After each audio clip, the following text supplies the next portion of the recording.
Alright guys, Optima battery, yellow top, one of the best. 5.9, as you can see right there.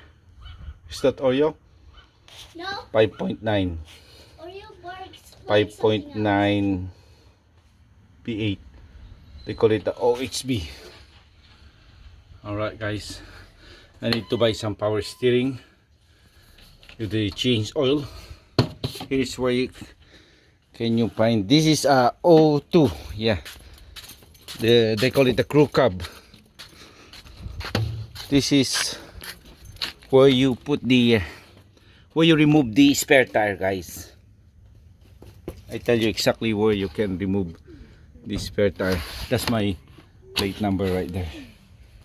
Spare tire removal. You just insert there. Where you're gonna get it? Right here. You're gonna come right there.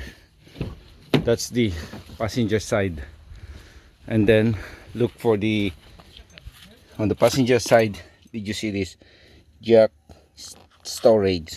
Simply lift this one and then twist this one, and then you can easily pull this out right there.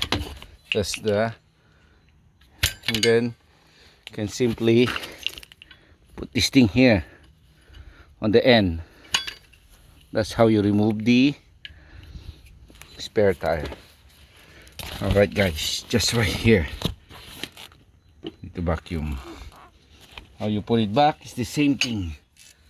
You just simply slide right here. But I'm going to clean this one first.